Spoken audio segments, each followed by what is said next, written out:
There are still so many ways women's needs are ignored, overlooked, or stigmatized, and menopause is a great example. After all, menopause is something that every woman goes through as she gets older, every single woman. So why do we have a status quo where no one wants to talk about it? Why is it so stigmatized? The bottom line is, for too long, menopause has been overlooked, underinvested in, and left behind. It is well past time to stop treating menopause like some kind of secret and start treating it like the major mainstream public health issue it is. That means more federal research and coordination on menopause and other issues related to women's midlife health, more public awareness and education, improved detection, diagnosis, and treatment of perimenopause and menopausal symptoms, and better training for our healthcare providers, for a start. So that's exactly what we did with our new legislation, the Advancing Menopause Care and Midlife Women's Health Act. I am so proud to introduce this bill today, along with so many other amazing women on both sides of the aisle. Because menopause is not a bad word, it's not something to be ashamed of, and it is not something Congress or the federal government should ignore. Menopause is something that every woman goes through, so there's no reason that any woman should feel like she's going through it alone or like she can't find reliable information or the healthcare answers and options she needs. And there is no excuse for shortchanging this issue when it comes to federal dollars. So we're going to be working hard to build support for our legislation, pass it into law, and make menopause a part of the conversation until it finally gets the spotlight and resources that it needs. And I'm grateful, really grateful, to have an amazing partner working with on this with us, who is really an expert in the spotlight and a really passionate advocate about this issue, Halle Berry. From our conversation about this, I could tell she has the same feeling that always drives me to fight for change. If no one else is going to talk about this, I'll get it done myself. Halle, thank you. I'm really excited for you to hear from her shortly. She really is incredible. And I'm also thrilled to have a really strong showing of women here in the Senate on both sides of the aisle joining us to introduce this bill today. I especially want to thank my co-leads in the Senate, Senator Murkowski, Baldwin, Collins, Klobuchar, and Capito, and our other great sponsors who you'll hear from as well today, Senators Stabenow, Gillibrand, and Hassan. These are all women who know how to get things done. So thank you all so much for being a part of this. And with that, let me turn it over to my co-lead, Senator Murkowski. Right. Thank you, Patty. I want to thank Chairman Murray for her leadership on this initiative. I think that you and I both kind of came into the conversation with a meeting with Halle Berry, who came to the Capitol last year to raise this as an issue. And it was one of those moments where you just kind of stop and say, why not? Why haven't we focused more on menopause? Why has it become this issue that seems to be a little taboo? Good heavens, as Chairman Murray has said, this is something that every woman goes through, whether you have birth children or not birth children, whether you are in a higher income bracket or the poorest of the poor.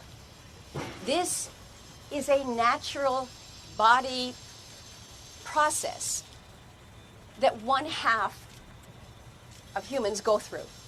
So why has it been kind of kept in the back?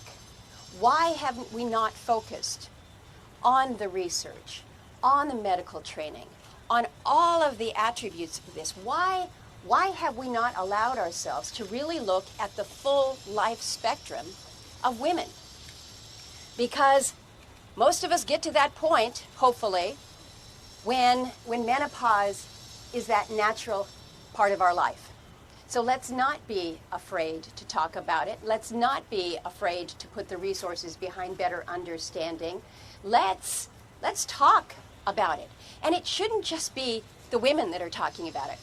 When I mentioned to several of my friends that I was having a press conference this morning and we're introducing this legislation about menopause, it was like I had said a word that allowed them to finally speak.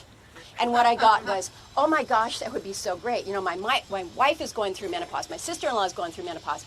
I can't figure out. They need the information as much as any women out there. Now, I would just suggest one little thought, that if men went through menopause, we would have adequately and appropriately funded the research to menopause decades and decades ago.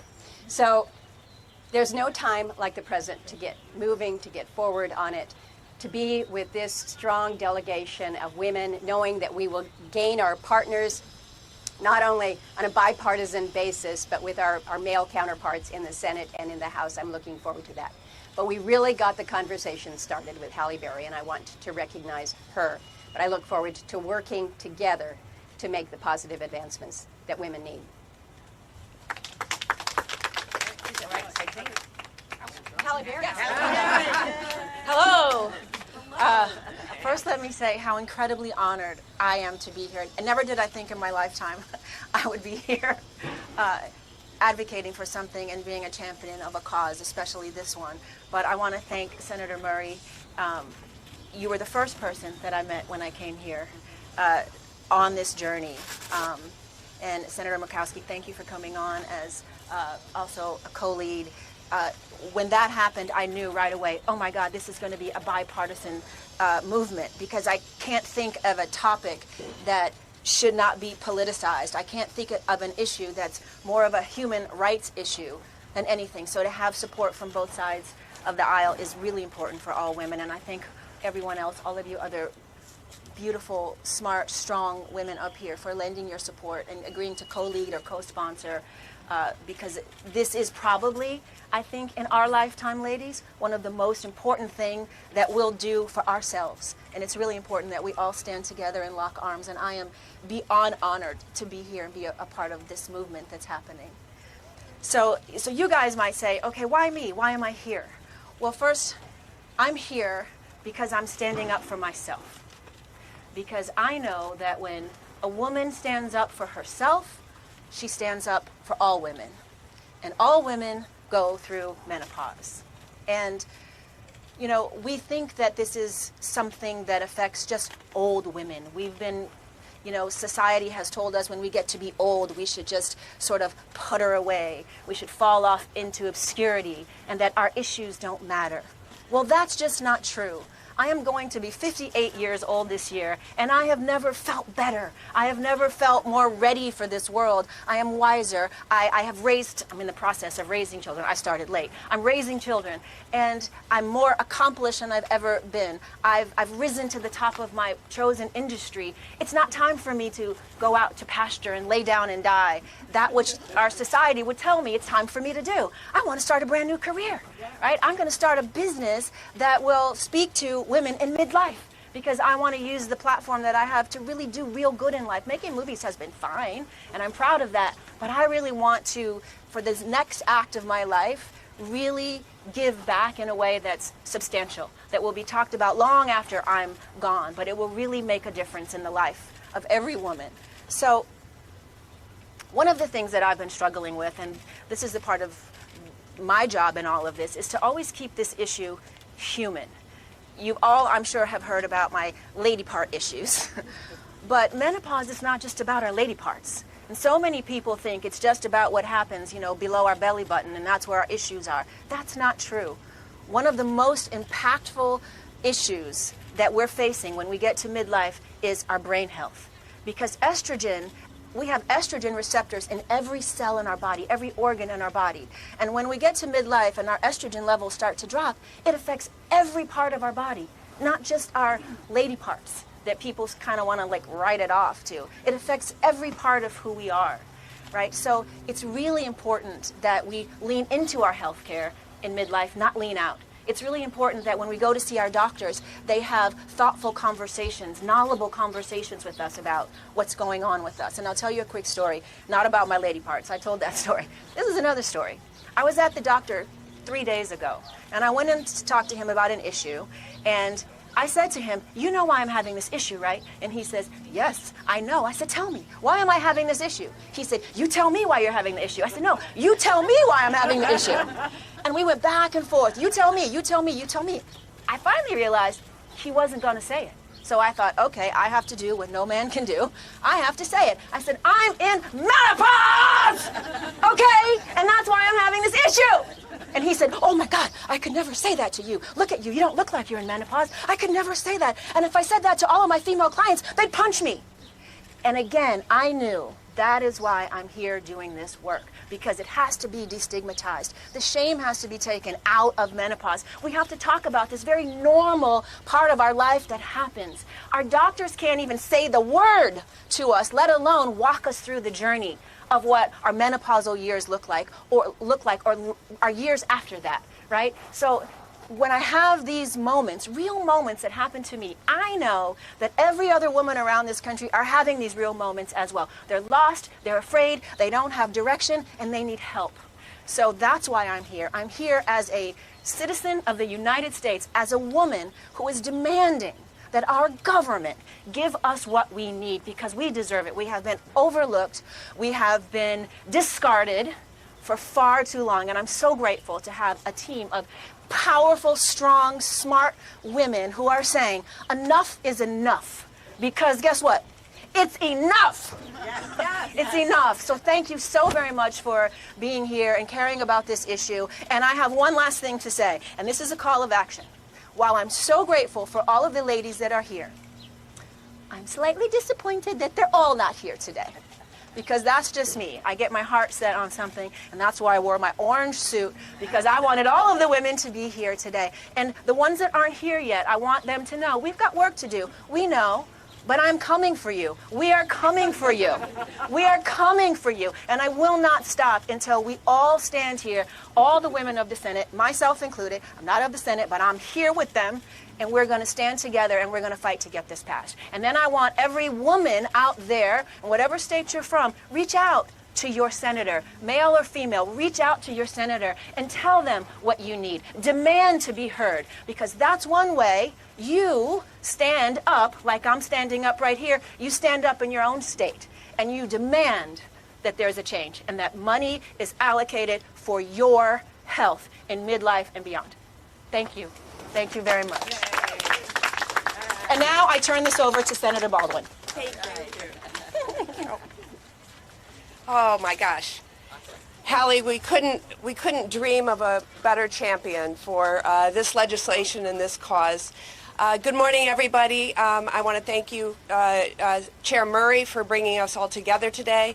And I also want to give a shout out to Dr. Pauline Mackey, who I just learned as a Wisconsinite, yay, but for being such a champion on this important issue. You know, we don't talk about menopause very often, but we really should. As you've heard, half of America will experience menopause in their lifetime, with thousands of women reaching menopause every single day. Even though menopause and perimenopause impact millions of Americans every year, women have too often been forced to suffer in silence, with sometimes debilitating symptoms like hot flashes, sleep loss, mood changes, and joint pain. In fact, a national survey in the U.S. revealed that 4 out of every 10 women said menopause symptoms interfered with their work performance or productivity. For far too long, menopause has been treated as a taboo, or simply written off as a women's issue. It's our responsibility to come together and to reverse that stigma, to help millions of women get the care that they deserve. I am proud to stand with my Democratic and Republican colleagues to introduce this legislation today, and together we can help millions of Americans better understand menopause and treat their symptoms so that they can confidently enter their next chapter. And now I want to introduce Senator Capito. Thank you. great to be here. Thank you for your advocacy. It's great to be here with so many of my fellow senators. I think we're proving here that menopause is not a partisan issue. It certainly is a bipartisan issue. And Senator Baldwin and I are I'm the ranking member. She's the chair of the subcommittee on Labor H, where a lot of the research, this to me is the most exciting part of what we're talking about today, is the research that's going to occur at NIH and other places to be able to answer the questions. The questions that, quite frankly, the only person I went to ask was my own mother. Yes. And many of us have relied on our mothers and our sisters to give us a hint, give us a clue, see where we're headed. And so now we're going to have the opportunity to not only have professionals better trained, but also have the research that backs up how and where menopause affects people. Some people it affects a lot. Some people it doesn't affect hardly at all. And so there's a whole spectrum here. So I'm really excited about what this does and this bill does. I'm excited about the bipartisanship, and we will work on many of our other members to be here today. So by taking this effort, I think we're taking a big step to help our fellow females, but also every family, everybody, really. This will affect everybody in the end. And I'm proud to be here today. I do have to slip out, though, because we have all kinds of committee meetings going on. So thank you all for being here, and thank you. Thank you, Alex. Oh, and now I forgot my last thing. Senator Klobuchar, my friend. Yeah, sorry. Thank you. Thanks so much, Shelley. Thank you to Tammy, and thank you to Senator Murray and Senator Murkowski and Halle Berry. We're going to match your orange pantsuit, I promise. This is the moment where we can make talking about menopause cool, or at least not hot. Okay, that is our plan. You all saw that new study that came out, and that's great, just this week. But when we were just talking about this beforehand, for years there's just confusion. What should we do? Is it safe to do this? Is it safe to do that? We know that for most women this starts between the ages of 45 and 55. It can last for years. And here we are in 2024 talking about it. And as Lisa noted, I think if this was happening to men all these years, we would not be out right here doing this press conference, because we would have figured out the treatment, we would have gotten the facts, and now it's our time and our moment to get this done. So I'm going to talk a little bit about my own experience with this, a little different than, but yet similar to many women that I have talked to. I was diagnosed, as many of you know, a few years ago with stage 1A breast cancer in 2021, and for a number of reasons we are not going to get into, the surgery and medication triggered months and months of hot flashes. And so literally I am going out to the Senate floor, having to give some big speech, listening to one of our male colleagues who have no idea what is going on, and I can tell you it is a recipe for hard times and dark thoughts. Like, these guys have no idea what I'm going through, and now they're saying that. Why is he giving this speech? Why doesn't anyone care? And so these hot flashes, as noted, can keep you up at night. They can drive you, especially nuts during hot weather, thank you, with lights. And for cancer patients especially, there are very limited remedies, and including nightly visits to the freezer. And by that I mean, yes, putting your head in the freezer. At one point, I was doing an interview on antitrust, scintillating topic, on the Stephen Colbert Show, remote, with that light like that in my face. And I had not one, not two, not three, but 4 hot flashes in the middle of the interview. The lucky part for me is, for some reason, anyone could tell except this time. A very famous person called me and said, "What are you doing? You look just glowing on that interview." It was just incredible. So while this is a taboo subject to usually talk to about, you can see there are some clear advantages from time to time. And it's easy to laugh, but we know that for so many women, it actually sets them back so much. It sets them back each day. It sets them back in their work lives. And fortunately, this conversation is now changing in a big, big way. So people at some point in our lives are going to feel much more free to talk about it to those male colleagues who are out giving a speech. And they're going to feel much more free to figure out what is wrong, what can I do, what's safe for me to do, which has been so confusing for so many women when it comes to hormone patches and the like. So I am really excited that we're putting this force, and there's nothing that we can't do when you got this group gathered on one stage. So thank you very much. I look forward to working with my colleagues on this. Thank you. And now up, the incredible and the author of the Farm Bill, which is soon going to be done, shows you can juggle many things at one time, Senator Stabenow. Thank you, Amy. Good morning, everyone. If you take nothing away from this morning, if you are not here as a man or a woman joining us, Halle Berry is coming for you. We're looking forward to that. So, thank you to all my colleagues, led by Senator Murkowski. And I would just stress a couple of things. This is a healthcare issue above the neck as well as below the neck. Back in President Obama's time, he, for the first time, set up what's called the Brain Initiative at the National Institute of Health to actually research the brain. We know that at least 30% of the time, a woman going through menopause will go through depression. It's physiological. And that institute needs to be researching menopause as part of the Brain Institute. There are so many ways that we need to lift up women's health care, whether you're a pregnant mom and not getting the care that you need, whether you're a new mom, whether you're going on in later stages of life or at the end of your life. This is about health care. And so I'm just very proud to be here with my colleagues to say the word menopause loudly and proudly. I was so excited to see they set up a menopause caucus in the U.S. House, and colleagues that are part of that. This is real, it's serious, and as my colleagues have said, if men were affected, there would be a large NIH institute totally dedicated to every aspect of the effects on men of menopause. So let's do it. All right, let me turn it to Senator Gillibrand. Thank you so much to these extraordinary women standing with us. I'm very grateful for Senator Murray and Murkowski for bringing us together.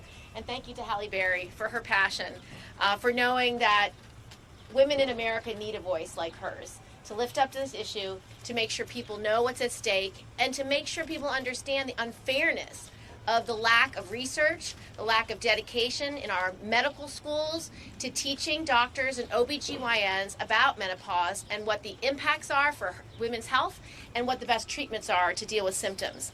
You wouldn't believe it, but for OBGYN residency programs, a recent study shows that only 31% of those programs have menopause in the curriculum at all. That is ridiculous. As many as 80% of OBGYN residents admit they're ill-prepared to discuss menopause with their patients. Women's health is human health. This is fundamental to our survival, fundamental to our well-being, fundamental to our ability to function in our families, in society, and to be a productive member of our communities. Menopause can make a huge difference in women's lives and could have a massive influence on age-related diseases. But it's one of the most underfunded, undertreated, and underdiagnosed fields of medicine. In fact, the majority of preclinical biology research studies in aging fail to even consider menopause. And we don't even have a clear picture of how menopause affects aging, how it might affect cardiovascular health, breast cancer, dementia, and mental health. This has to change. This is something that we should all believe has to be an imperative for the NIH, for national research, for our medical professionals, and for our med schools. I'm very dedicated to this cause since I am well past menopause. And when I went through my personal symptoms, I had no one to ask. My doctors were fantastic. I had women doctors that were already gone through menopause, and they explained everything. And I just think the rest of the medical field needs to catch up, they need to do their jobs, and they need to support women. Our next speaker is Senator Hassan. Well, thanks so much, Kirsten, and thank you to all of my colleagues here, and a special thank you to Halle Berry for using your voice to advocate on this issue. It's really a privilege to be with all of you today. As you have heard my colleagues and Halle talk about, menopause is one of those words that nobody wants to say. It's a natural part of life that no one is used to talking about.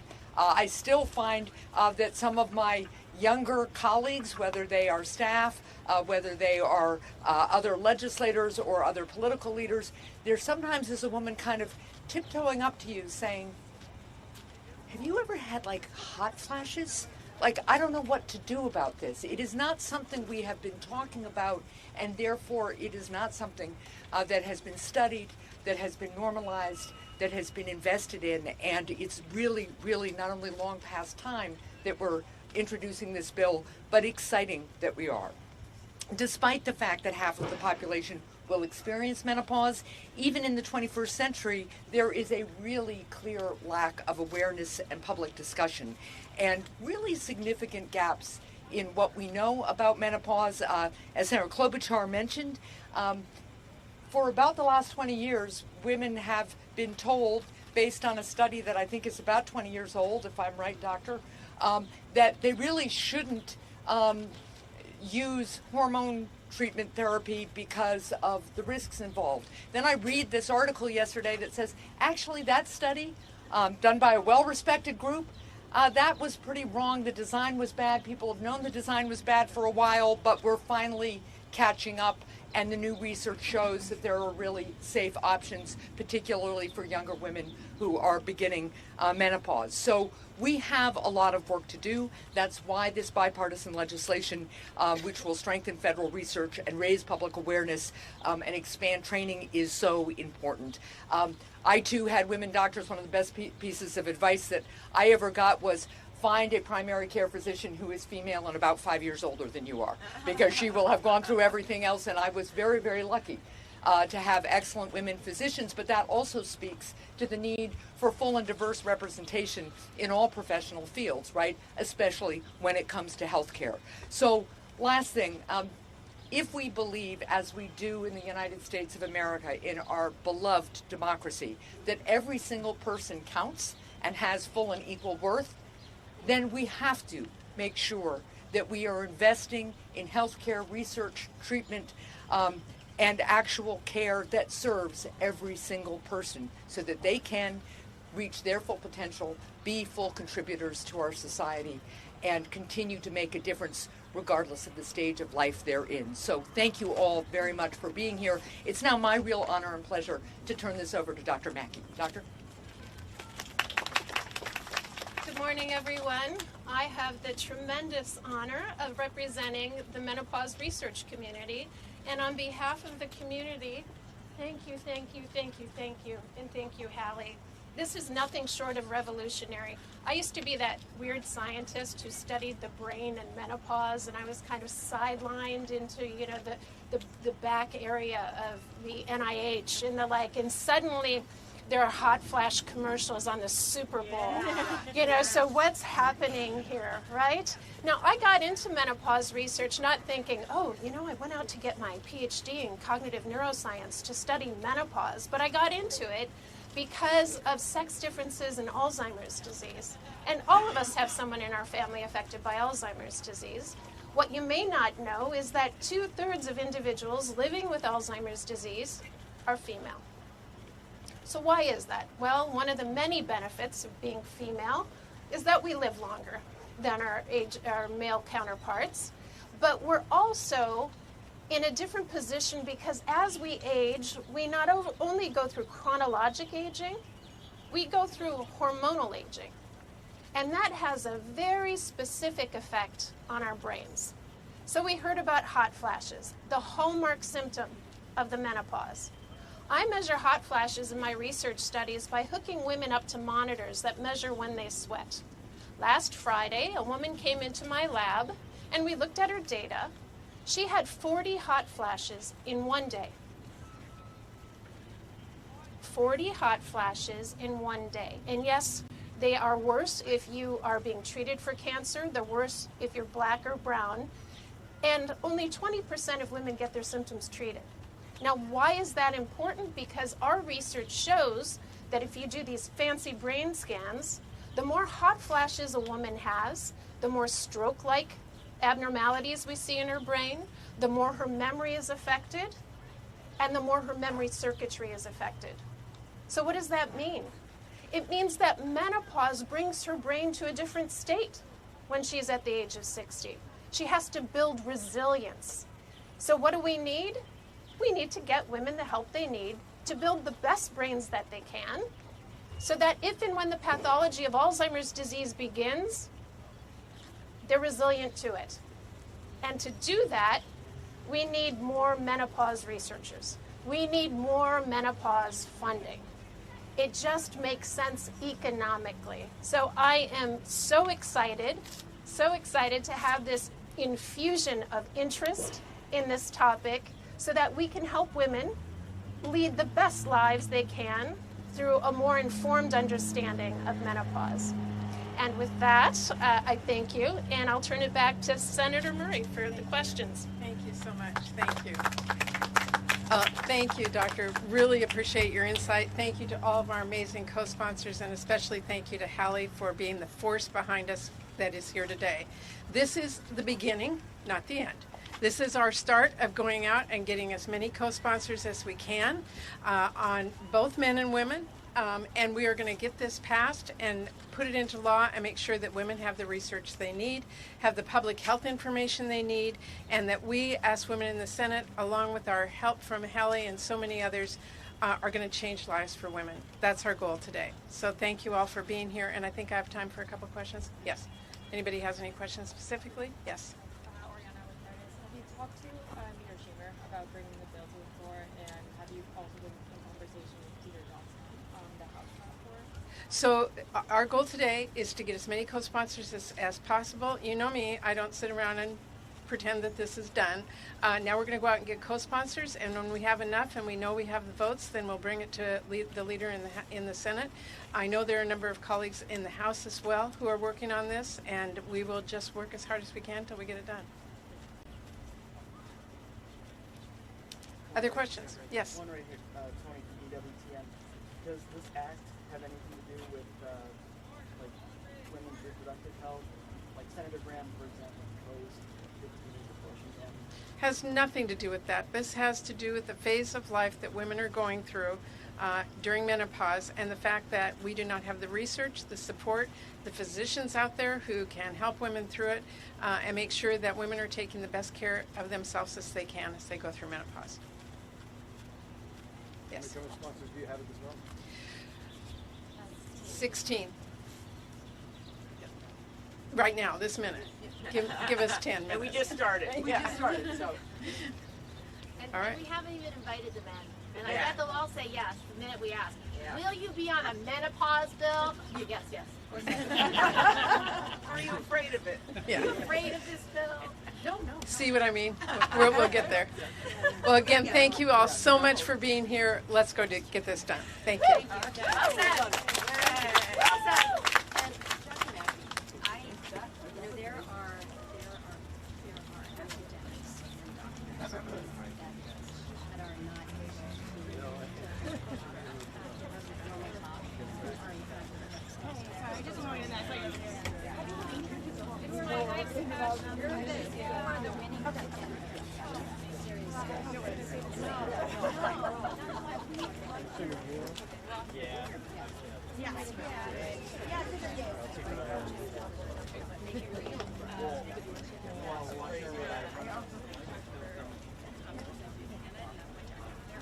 Very much so.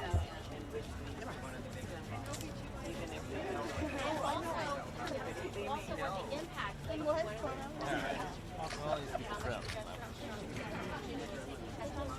I don't think I have of 3 women doctors that I work with in our body. What's the best and what are the side effects of that? They don't even know it's not and implications of other medicine on those medicines.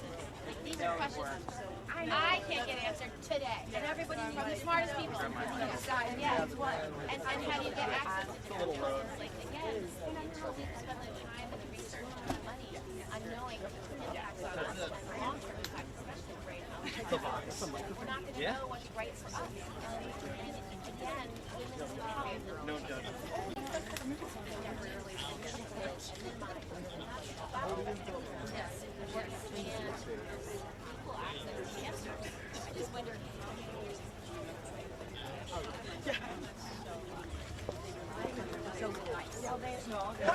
Your mother's doctor's advice, who definitely didn't know anything.